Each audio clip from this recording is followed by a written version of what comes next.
Now, idi conference, may isa ka digiti pastor nga nag-preach, nalipata ko no sinno, but I made a commitment from that preaching. Kunak apo natatsak di imbagana di nga speaker. Amuyo ti maysa nga imbagana kakabsat. Dapat kano at da iti monthly emphasis iti church. Tapno at da turong ti preaching and with whole month the topic will be discussed. I was doing that years ago. Pero nawala yung ganong sistema ng pagpipreach ko. But I made a commitment kat kunak apo, starting July, I'm going to start a monthly emphasis.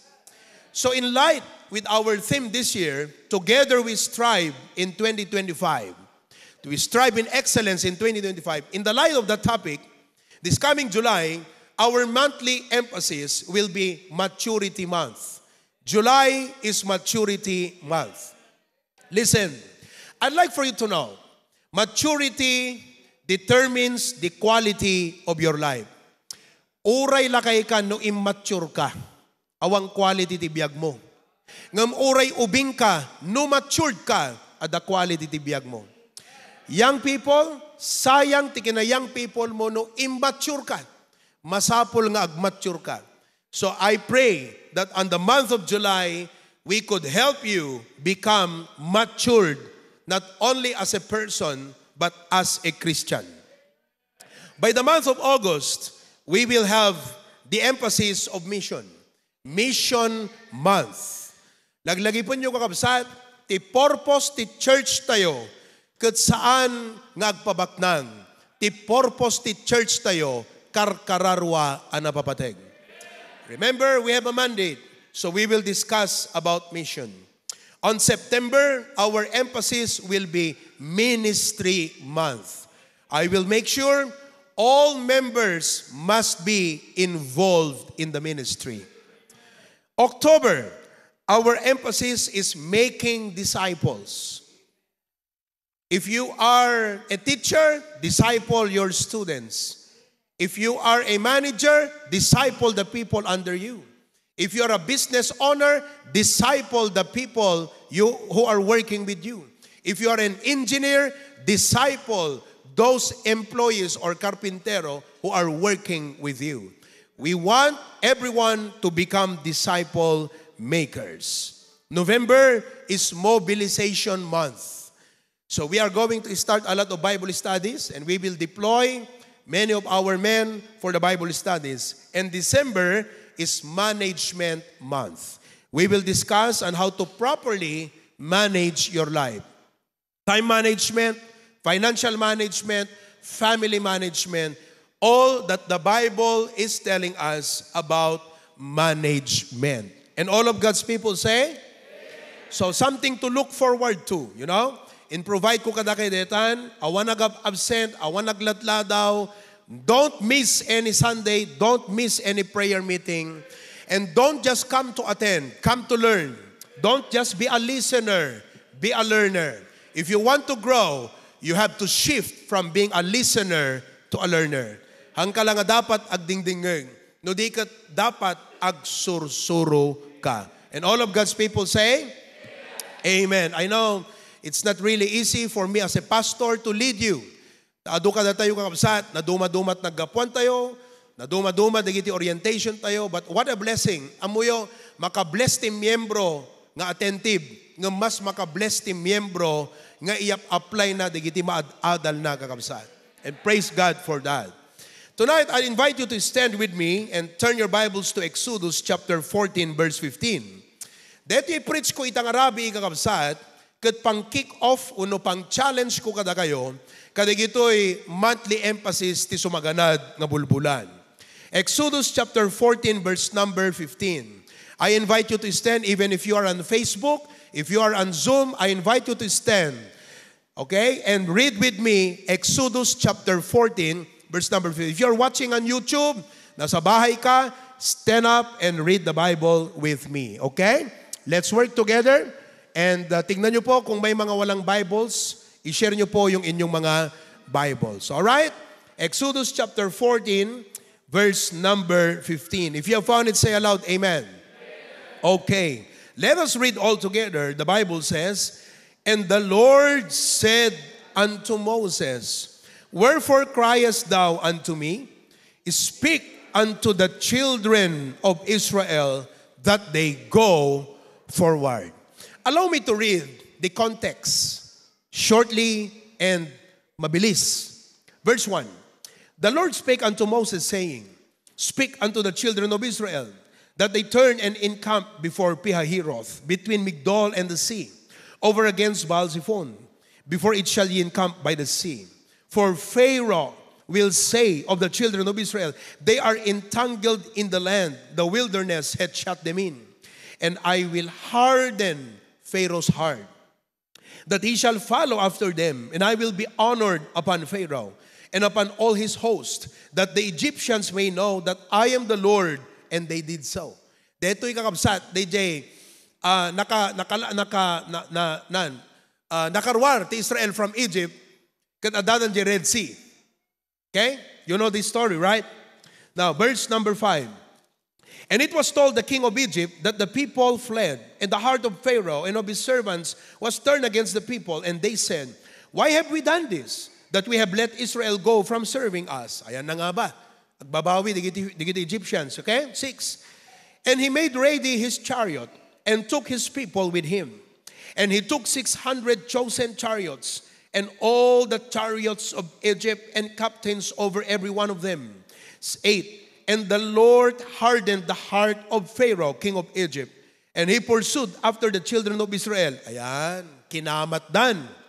9. But the Egyptians pursued after them all, the horses and chariots of Pharaoh, and his horsemen and his army, and overtook them encamping by the sea, beside Pihahiroth, before Baal-zephon. 10. And when Pharaoh drew nigh, I see it again, the children of Israel lifted up their eyes, and behold, the Egyptians marched after them, and they were sore afraid, madanagandan. And the children of Israel cried out unto the Lord, nagikis da iti apo. And they said unto Moses, Because there were no graves in Egypt, hast thou taken us away to die in the wilderness? Wherefore hast thou dealt thus with us to carry us forth out of Egypt? Dito nakamsamo ti ipunpon, dito disyertong kunada. 12. Is not this the word that we did tell thee in Egypt, saying, Let us alone? Talaga nga natangkan ti ulo, digiti Israelita, ya. Damagaman ta kaabay mo, hanggang malakas jay ko naman. Nagrigat kay Duron, nagrigat kay Suro, nagrigat kay Turong, nagrigat kay Dalanan. Okay? That we may serve the Egyptians? For it had been better for us to serve the Egyptians than that we should die in the wilderness. And Moses said unto the people, Fear ye not, hanggang madanagan. Stand still and see the salvation of the Lord. Talna kayo, kunana. Which he will shew to you today. For the Egyptians whom ye have seen today, ye shall see them again no more forever. The Lord shall fight for you, and ye shall hold your peace. And the Lord said unto Moses, apay ikis kapelang Moses, kunana, ustunan that I stand still and see the salvation of the Lord. Hanggang tak-tak diran ditan, anak kunana, go forward. Tonight, I'd like to challenge you. Kalipas ti conference tayo. More than 800 delegates. Almost 200 in-house. Almost 80 pastors. 48 pastors' kids. What a very successful conference. Praise God for what He has done. Praise God for the clear instruction from the pastor. But praise God for your correct implementation of those instructions. Praise God for that anniversary. Hanang angaw ti ginastos tayo kakabsat. But I would like to challenge you, church, all of you watching tonight, if you are new in HBBC, partners of HBBC, I'd like to challenge you tonight, let's go forward. And as we go forward, the topic tonight I would like to share with you is entitled, The 7 Vital Things We Need to Go Forward. 7 vital things we need to go forward. 7 nga masapol tayo nga bambanag, tapno nagpatpatuloy tayo. Amen? Let us pray. Heavenly Father, we come to you with thanksgiving and praise. I pray that you help me communicate clearly, simply, to your people. Deti mensay tang Rabi. I pray that you will fill us with your presence. Empower me, O God, Dagiti amin na sanctuaries mi, outreaches mi, pangaasim apo tapon 20% siyam. Dagiti adati Facebook, YouTube, adada ka dagiti balbalay da, oray dagiti adati Zoom, dito ikan di abroad. I pray, Lord, that you will work in us in a very personal way through this preaching, O God. Make us receptive to your word. Help your servant direct my mind and my heart. In Jesus' name we pray. Amen. You may be seated. Whatever are the problems and challenges at the present, we should never retreat. Hantay dapat nga agatras. If you feel like retreating right now, God is not the one telling you that. It's maybe your human nature. It's maybe the devil. Or it may be the world telling you to retreat. But God will never tell you to retreat. God is telling us, go forward. We must not remain stagnant. Hantay kumakunaan, nalpasan ti conference. Okay na. We should not relax. We should not become stagnant. Hantay kumala nga look back and look at those pictures that we had in the past. We should not just be used to be Christian. Hantay kumakuna nga aktibo ak idi, soul winner ak idi, discipler ak idi. Ti importante kakabsat, ita kan ti masakbayan. So let's not retreat. Let's not remain stagnant. Let us not look back. No data ti agdama nga sitwasyon mo ita kakabsat. Wake up. Wake up. Don't retreat. Don't remain stagnant. Don't look back. We are called to go forward. No apeng agpatuloy tayo kakabsat. Let's go forward. Why? Apeng ibagak agtuloy tayo go forward kakabsat. Number one, because we have a great harvest before us. Malayo na, pero malayo pa. No kitam ti HBBC, almost 500 ngam adupay digiti unchurched people. Meaning people who are not yet a part of a church. People who have not yet known Christ. Great harvest before us. Adupay ti dapat tayo kakabsat nga apitin. Adu nga tao ti dapat reach outan tayo pa. Hantay ko magbaling nga selfish. I call you tonight, as a pastor, I am praying nga dada kumamen, nga i-raise ti Apo iti dayto nga church, nga no kasanot pa nagtrabaho ti Apo ti pusok, kastamot ti pa nagtrabaho ti Apo kan ka. Hantag simparat, hantag gidyat, hantag supadi, no di ket may sa ti turong ti panunot ta. Let's look at the great harvest tonight. Not only that, we must go forward. Not only because we have a great harvest before us. That's John 4:35. We have a great mandate from above us. We have a great mandate from above. Timang manmandar kada tayo kakabsat, ti Apo. Don't act as if you are the one in control of your life. Dapat kakabsat, bigbigan tayo. Acknowledgean tayo. Aday ti Apo nga manmandar kada tayo. That's Matthew 28:18-20. Jesus said, all power is given unto me in heaven and in earth. 19, go ye and teach all nations. Go. He did not call us to sit. He did not call us to sleep. He did not call us to lie down. He said, go. The church must go and go after souls. Let's go after souls. Ado nga high school, ti dapat reach out tayo kakabsat. Maka-comfort kanya ka, pastor. Nga dadigiti, membro ako na da, pastor. How can we help with the campus ministry? That's a comfort to me. That's a blessing to me. Adamat digitay passive. Adamat digitay simparat ti panunot na kakabsat. That's difficult, isn't it? But even then, we have a mandate from above. God is telling us, go. Number 3, we must go forward because we have a great person within us. Dakdakkel ti Apo nga dakada tayo, ngam dagiti problema tayo ti agdama.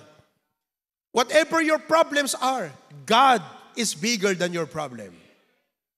Whatever are your sadness, pain, and hurt in life, God is greater than your pain. God is greater than your need. The Bible says in 1 John chapter 4, verse number 4, ye are of God little children and have overcome them. Because greater is He that is in you than he that is in the world. Amoy yung kabsat, hang kumala nga di problema kit-kitan tayo ngamin. Hang kumala nga, digiti kasapulan, tikit kitan tayo ngamin. Naisot, gapo na nga makonsernan tayo launay, ma-anxious tayo. Gapo tayo isulat kitkitan tayo. Dagiti paglidladingitan, dagiti pakasaktan tayo, dagiti pakarigatan, pakadagsanan. No. Hang kumala nga, digiti tikit-kitaan tayo kakabsat. Laglagipon tayo, nga ti Diyos nga dakada tayo, dakdakkel ngem kadigitoy, ket mapagbaligyan tayo iti amin. Greater is He that is in you than he that is in the world. So we have no reason to retreat. We have no reason to sit down and relax. Let's go forward. Let's go forward not only because we have a great harvest before us. Let's go forward not only because we have a great mandate from above. Not only because we have a great person within us. Let us go forward because we have great cloud of witnesses surrounding us. We have a great cloud of witnesses surrounding us. Amom, di kita problema tayo kakabsat. Aday mo una nga nakalasatan ngam sika. Hala nga sikat agpaspasar ta problema. Hala nga sika iti agpaspasar ti kasta nga pasamak. Adada Kristiyanon iti mun una nga kastamot ti kapadasan na kakabsat. And they are surrounding us. They are witnesses. So that mangipaneknek ken mangipaduyak-yak. Kasi nyo deta kakabsat. So that mangibagakan ka. Nga worth it iti panagserbi iti Apo. Hebrews chapter 12 verse 1, the Bible says, wherefore seeing we also are compassed about with so great a cloud of witnesses. Amo digiti cloud of witnesses? Mangipaduyak-yak, ag-testify, nga mang-encourage ka na tayo. Isuda digiti Hebrews chapter 11, ni Abraham, Isaac, Jacob, Paul, James, Peter, the one, those people, ngayon una iti pamati kakabsat. Ado digiti naglasatan da, panagkita kakabsat, no ibagbagam nga narigat ti Christian life po ita, hangata nga narigrigat ti Christian life da hindi kakabsat.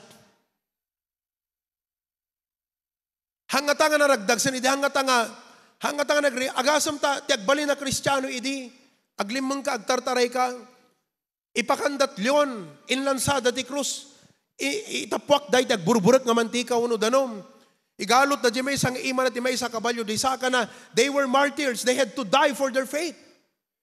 We don't have to die for our faith, we just need to live and suffer for our faith. But let it be tonight, ma-encourage tayo, nga noan yaman ti suffering mo, don't make so much big out of that suffering. I do not say that to be insensitive. But for you to realize we have clouds of witnesses who can tell us, amom kakabsat, no da sakit mo? Like for example, cancer. Kat permi malmaldaangan ka, permi agbukbuk ka, permi maladingitan ka, kas ka na ma-depress, tulog ka na dama kasaritam, nakarkaro pa'y gayam di kasasad, nakaisam, hang ka ma-comfort? So kakabsat, listen to me. When you have problems, don't just look at your problems. Don't just look at your need. Don't just look at your sufferings and hardship. First, look to God. And two, look to the cloud of witnesses. They are the people who went before us. And let's go forward because they are cheering us. Number 5, we go forward not only because of the great harvest before us, great mandate from above us, great person within us, great clouds surrounding us. But number 5, let's go forward because there is a great reward awaiting us. Agan anos kakabsat, hanggang mo upay, hanggang ma-discourage, hanggang ipalubos nga ma-discourage ka, maawanan ka iti kaslang regta, ken regat, ti panagserbim iti Apo. Apay, because your reward is not here on earth, your reward is up there in heaven. Ag-strive tayo kumakakabsat ti ministry. Hantay lang ag-strive, kadagiti kayat tayo nga magunod ti panagbiag. Ag-strive tayo kumatitrabaho ti Apo. Ag-strive tayo ti ministry.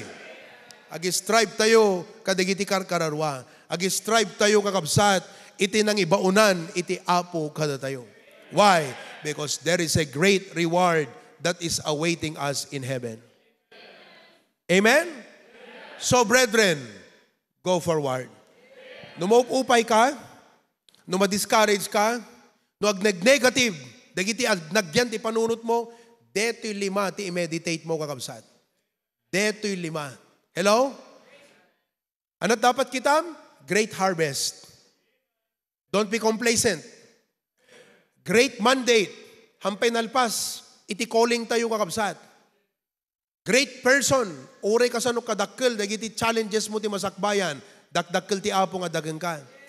Great cloud of witnesses. Hamo ko naan. Nga kasla si kalat nakapadas ti kasta. Adon ti nakapadas ti kasti karigat ti pagpadpadasam. Baka narigrigat pa'y. Han nakamot nga ibaga nga insensitive. But the point is, if they made it by the grace of God and they're happy, why could not we be happy and rejoice with our trial and suffering? And there is a great reward that is awaiting us in heaven. Kabsat, dito, very powerful reasons to go forward. Now, as we go forward, how do we go forward then? Anay ti dapat nga aramidin tayo kakabsat? Nakita tayo, nagiti motivation tayo, nakita tayo ti rason, no api nga dapat go forward tayo. The question now is, how should we go forward? What are the 7 things we need? And I challenge you, church, listen very carefully. Tinggan nyo nga na imbag, imutagtakan nyo kakabsat. Alain nyo dito, surat nyo, i-meditate nyo at balbalay nyo. Don't just be a listener, be a learner. Let's go forward, number 1, sanctified. Aramidin tayo kakabsat, sanctified. Sanctified. Amom no apay, nga may kat kati ministry, gapot pa nakaigalot mo't na ilubungan. Pugsatam ngamin ta pa nakaigalot mo't na ilubungan. Iwaksim dagiti na ilubungan. Agpadalus ka. Tapnon ti kasta maaramat na katiapo. Listen to what the Bible says in Joshua 3:5. The Bible says in Joshua 3:5, listen. And Joshua said unto the people, sanctify yourselves. The word sanctify means cleanse. I don't know, maybe Joshua was telling, agdigos kayo. Agat bawang, agat sibuyas kayo. Agat lingot kayo, agat disyerto kayo. Agat init kayo. Agdalus kayo. Joshua would have meant physical cleansing. Joshua may have meant spiritual cleansing. Agpadalus kayo. Dagiti panunot nga makaihipto, ibati yun to yun. Sanctify yourselves, for tomorrow the Lord will do wonders among you. Da kayo nga kagredwar na, agpadalus kayo. Adot nasagap yo. Da kayo nga gupubra, agpadalus kayo. Adot masagsagap yo kad na pagubraan. Adot masagsagap kadigiti unbeliever. Ado nga masagap kadigiti social media. Agpadalus tayo, tapno ti apo maaramat na tayo. Sanctify yourselves, for tomorrow the Lord will do wonders. Amoy dito tomorrow? Tumbigat. It talks of the future. Staff, ushers, coordinators, choir, orchestra, sanctify yourselves. Because the Lord will do wonders among us. Hanatay mabaling nga aramatan ti Apo, tinaindaklan kakabsat, nuhan tayo nga iwaksi, dagiti pakaliddaangan na iti panagbiag tayo. 2 Timothy chapter 2 in verse number 20. Look at verse number 20. But in a great house, there are not only vessels of gold. You know what is vessels of gold? I like to believe na dagiti vessels of gold, dagiti edukado. You who are educated, you are gold. You are professionals, you are gold. You are gold. Dakay nga professionals, dakay nga nagagraduar. You are degree holders. Maybe you are rich. You have a nice paying job. You are a gold. The Bible says, silver. Anapay? Wood, nanumnumo day jay, correct? Earth, nanumnumo manan. At a clay, banga kakabsat. But listen to me. Haang nga ta kinaedukadom, timang determine ti usefulness mo ti ministry. Haang nga ta kinabalitok mo, haang nga ta kinasilver mo, no kayo ka man, uno naaramid ka lang, itipitak kat may saka nga bangan. Listen to me carefully. Some to honor and some to dishonor. Na ano deti honor kakabsat, pakaidayawan. What is the key? Tapno maaramat na katiapo. Listen, 21. Ito na. 21. If a man therefore purge himself from this. Do you know the word purge? Cleanse. Uray si kakat kutsara nga 24 karat. No narugit ka, hana ka mabalin nga aramatan. In this church, useless, nagmayat no adaadal mo, ngam no nadalos pa itibiyag mo, may mayat manen. No professional ka, kat dinalusam tibiyag mo kadigiti na ilubungan, may mayat manen kakabsat. No si kakat nabaknang, si kakat adda iti impluensyam, adda ti turay mo, adda iti title mo, no ammom nga dalusan tibiyag mo, kadigiti na inlubungan, na inlasagan. You know how to put off fleshly things. You know how to put off carnal things. You know how to put off childish things in your life. Blessing ka, kapatid. Kasi kunana, if a man therefore purge himself from this, dapat aramidan tayo, padalos, he shall be a what? Vessel unto. So regardless if you're a gold, a silver, a wood, or an earth, you will be a vessel unto honor if you purge yourself. You know, as a pastor, 500 team members tayo, kakabsat, may desisyon ng kala kung maaramidag paragan ka. Amom ti aramidag paragan ka, dalusang ka, tulungan ka, may cut digiti worldly entanglements mo, may cut digiti worldly lifestyle mo, may cut digiti worldly mindset mo, so tantay tinadyusan, so katantay tinatakneng, nadyusan, na inlangitan, professional biblically, nga panunot, kan lifestyle. And I will pray, God can use your life. Of course, cannot do that as a pastor. I will not do that as a pastor, but I pray the Holy Spirit of God will convict you on that. Kasarsarita na kanti apo. Bagaman takaabay mo, to God. If a man therefore purge himself from this, he shall be a vessel unto honor, sanctified, and meet for the master's use, and prepared unto every good work. Praise God for that. So we must go forward, sanctified. Dito tayo muna nga aramidan tayo kakabsat. Amen? Oh. Hello? Adu dito ang kakabsat. I can talk 1 hour about that. Di dapat madalusan ti biyag tayo. Oh. Da kayo, agtuktukar kayo. Worldly music ti dingdinggan nyo. Sanctify yourself. Amen? Sanctify yourself. I'm not just saying this na, ay, hantingan nyo yung tentatin ni pastor. Alam mo mga childish na ganun pag-iisip. Dapat wag mong gawin. Anong tinuro ko sa inyo? Hindi ko nagagawin, hindi dahil bawal. Hindi ko nagagawin. Bakit? Mahal ko na ang Diyos. Ayaw ko nang gawin to. Mahal ko na ang Diyos. And I love Him. I want to serve Him. I want Him to use my life. I need to sanctify my life. Tonight, ano iti dapat, habang agpipritsak, ano ti makitam ti biyag mo nga dapat may cut. Ano ti makitam ti biyag mo nga dapat may waksi. It's not worth it, kabsat. It's not worth it. I don't care, whatever that is. It's never worth it. It's more worth it when you sanctify yourself and let God use your life. Let me move to my second point. Let us not only go forward sanctified. Number 2, let us go forward strengthened. Let us go forward strengthened.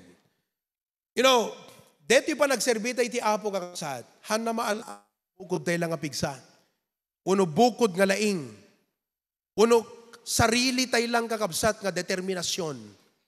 We need the strength and power of God. 2 Timothy 2:1. Anak ko na jay, thou therefore my son, be strong in the grace that is in Christ Jesus. Strength doesn't come from within. It comes from the grace of God. Dapat ma-realize mo dito kakabsat.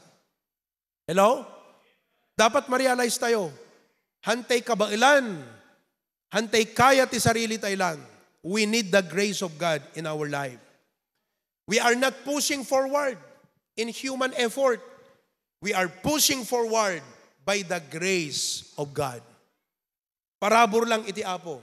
Katamok mariknayo deta ita kakabsat. Adu kada kay ti adan anayin na, saksakit na, problema na, pagkaskasapulan na. You know why the Lord allows that to happen to you? So that you will feel weak and He can make you strong. Why? So that at the end, ibalaygi hanga may attribute king ka, may attribute iti apo, that no flesh should glory in His presence. Amo kina sound di jay? Tapno awan siya sinumang nga tao, ngagpasindayaw, nga kunana, this is because of me. No dikat kunana, because of God. Ephesians 6:10, the Bible says, be strong in the Lord and in the power of His might. Be strong in the Lord. Hello?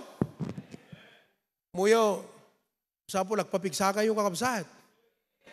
Adot kay ti apong ipaaramid kada tayo. Hangkay kapoy-kapoy. Hangkay latoy-latoy.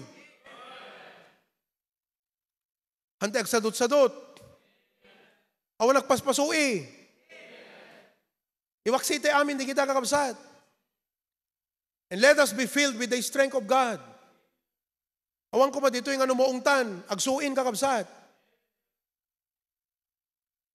Hante ipalupos ka di rigat kan problema iti panagbiag, maupay tayo. Kaya tayo amin by the grace of God. Mapagbaligyan tayo. Hello?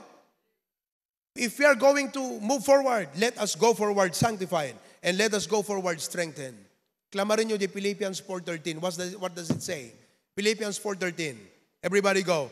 I can do all things through which kabailak amin, babaan ka ni Kristo nga mamabilag kanyak. Praise God for that. Number 3, not only go forward sanctified, go forward strengthened. Number 3, go forward steadfast. Go forward steadfast. The Bible says in 1 Corinthians 15:58, be ye steadfast, unmovable, always abounding in the work of the Lord. For as much as ye know that your labor is not in vain in the Lord.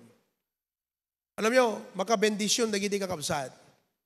Nga uray adut rason, nga isunak at agsardeng, tultuloy lata. Are you with me? Steadfast. Oh, hanyo ipalubos kakabsat, amoy pa iti point na dito steadfast. Hamoy ipalubos nga madistract na ilubungan. Adut distractions. Anat distraction? Mangala ti attention tayo. Adut mangala dagiti puso ken affection tayo. Oh, hangko maarami deta para ken ka. Responsibilidad mo ta biag mo nga bantayan ti pamatim ken Christian life mo. Nga hang ka ma-distract kadagiti na inlubungan nga bambanag. Steadfast tayo kakabsat ti ministry.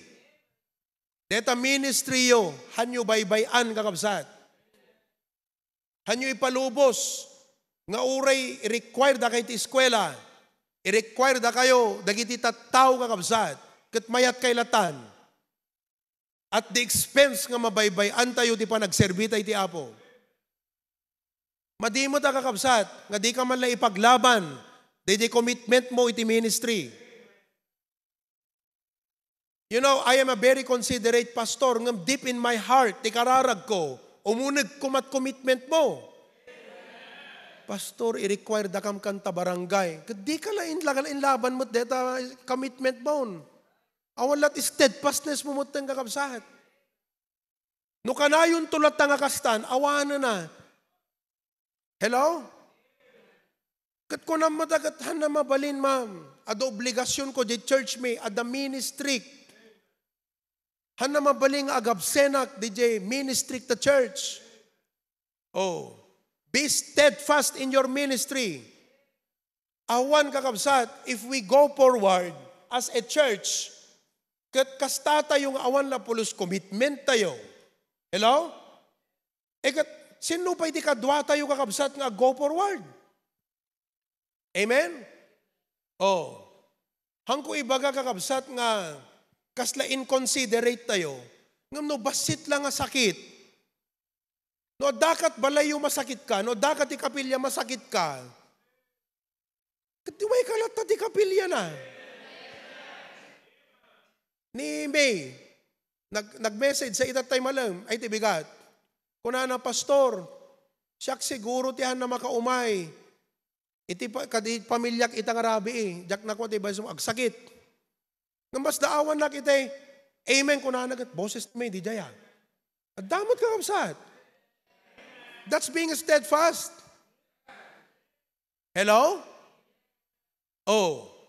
You see that? Egat, masapul ka kapsat nga, hantay ko mga dete, You know, don't get this thing wrong, mga kapatid. Amom ti commitment nga isurusuro ti Apo kada tayo. Nga hantay lang kuma faithful, uray masaksakit. Dapat faithful tayo, uray patay ti umay. Ganon kalalim. Don't just be faithful until you are sick. Be faithful until death. O, di naun unag di jay. Tika na kasawan, hang kalakat matay, umay kalatad ti kapilya.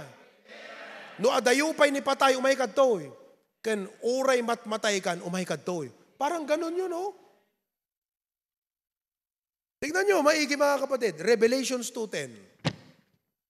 Oh. Revelation chapter 2 verse 10. Apakatindi nito. Revelation chapter 2 verse 10. Diba? Fear none of those things which thou shalt suffer. Amoyo ti pagdanagak. Many believers today are very dramatic in their life. Di da kayo ti agsagaba. Nagtudo lang. Sorry, Pastor Jack, makumay nagtudo. Paunay ka. Kakabsat, don't misinterpret me, Facebook deto eh. Time will come, adamang krap ka dito nga preaching ko. Saan to ibagadyay? Grabe itong pastor na to, walang konsiderasyon sa mga miyembro niya. Mangyayari yan. Buti na lang, magkakaroon na tayo ng abogado rito, si Jay Brian. Paglalaban niya ako.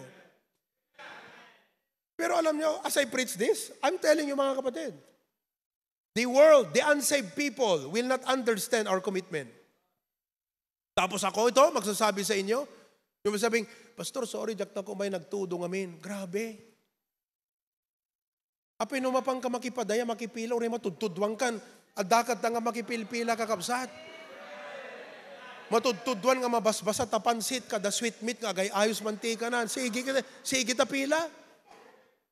Samantalang no kapilya kakabsat, no nagtudo, hanamapang kapilyan.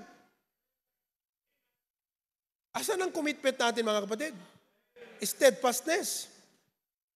Hangkay nga pilpilitan kakabsat, ngam amom no naawatam kat adaking ka dito ng steadfastness, baka si kapay tag-testimonyo doyang kakabsat. Oh. Diba? Pambira. Oh. Sabi ng iba, Pastor, nasakit iti ulok ko na. Oh. Ito na dadya balidak, Facebook mo ti ubrana. Di pala may kapilya o nagsakit ulo nan. I mean, ang mga unsaved, isipin nila, grabe yung pastor na yan, very inconsistent mga miyembro niya. Ha? Ano yung mga miyembro niya? Parang robot, parang makina. Hindi po ganun. Kasi ang sabi ng Bible, be thou faithful unto death. I'm challenging you tonight, mga kapatid, as I challenge myself, that we must not count our life dear unto ourselves. Sabi nga ni Apostol Pablo, Acts 20:24, but none of these things move me.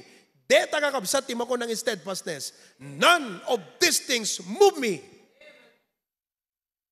Neither count I my life dear unto myself, so that I might finish my course with joy, and the ministry which I have received of the Lord Jesus, to testify of the gospel of the grace of God.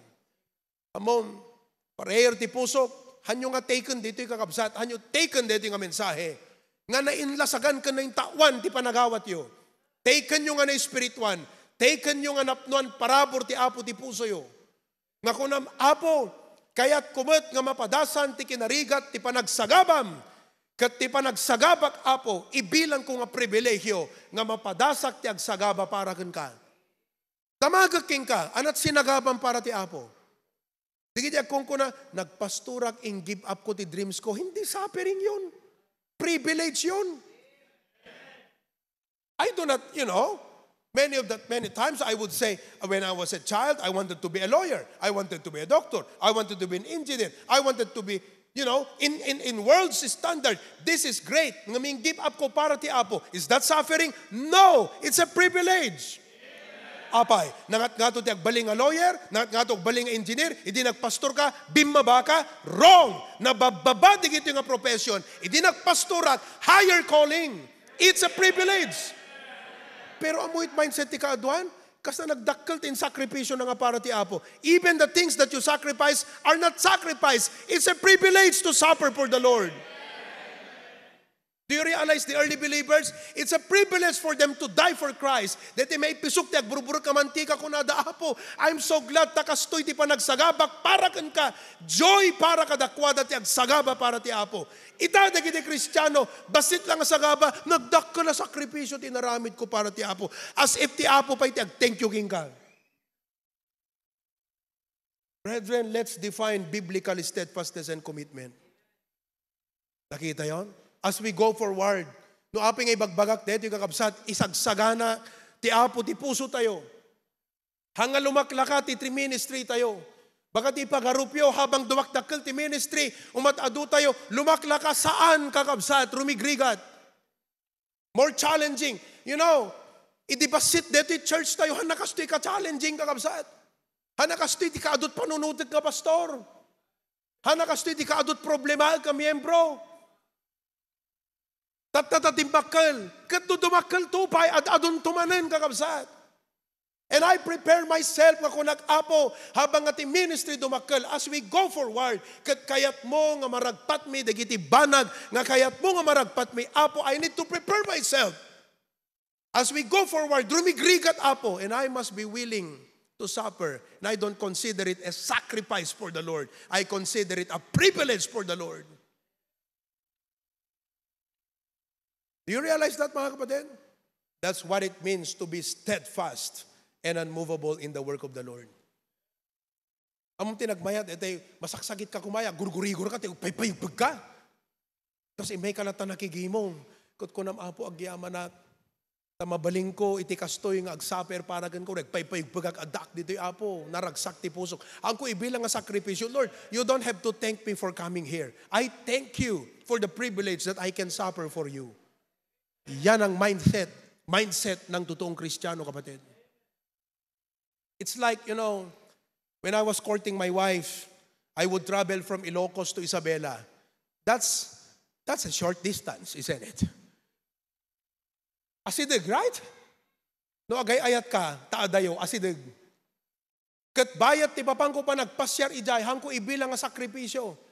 Ibilang ko nga ragsak nga maipakita ken kuana no kasanot pa nagayat ko king kuana.